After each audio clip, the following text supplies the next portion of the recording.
We're gonna tie a super muddler mouse.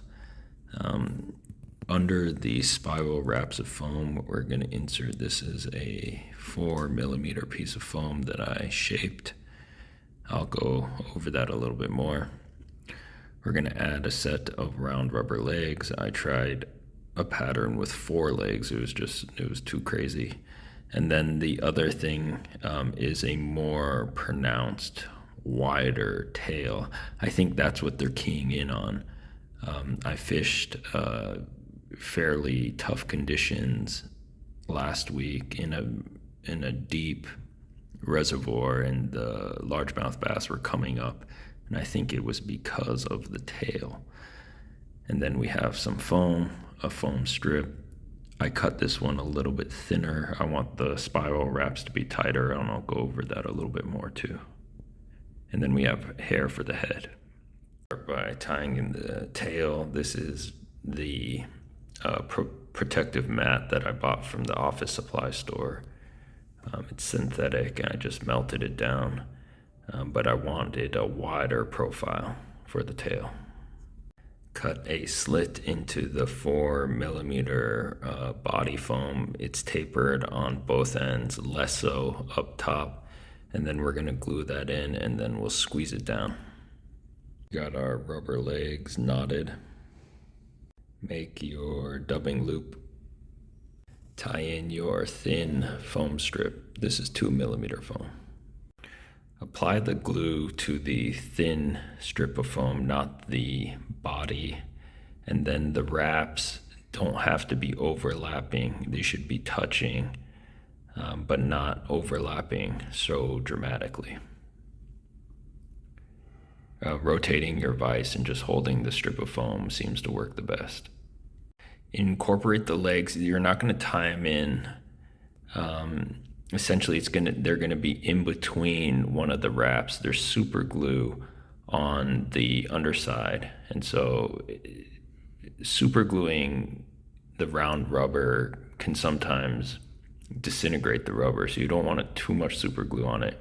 And then we're going to go over it with the dubbing loop, so it'll be secured in like that as well. Go ahead, finish your wraps. Tie in your thread again. I use this super thin deer hair. This is kind of like a roe deer from Japan.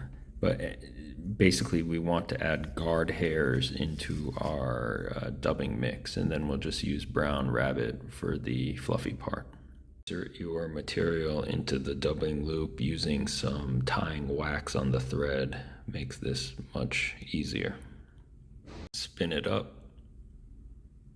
Wrap following the same course as you did with the foam strip. I'm going to use this darker moose body hair for the collar, and then follow with the lighter elk just for some color contrast. Even though this is a messy fly, you should still stack your hair. Spin the hair around the head. We're going to add the elk in the groove, so the butts of this will actually be the very front of the head, and then we'll fill in between. All right, we've got plenty of hair. Now it's time to find the eye of the hook and pack it back. We packed it back and advanced our thread. There's a little bit of space, so you can add another small clump of hair. It's time to start trimming out the head. You want that football shape, with the wider part being on the sides, focusing on profile. Trim slowly, keep the collar intact. That will help with the action. There's the old Muddler super mouse. It gives a real nice bubbling retrieve. I think one set of legs kind of acting like the hind legs, trailing behind. I think the front legs of the mouse are kind of tucked up underneath. When you fish a fly and the fish hit it viciously, you know you're on to a good pattern. And that's what I experienced fishing this fly. So super easy to cast, relatively easy to tie. Everyday materials. Give it a try.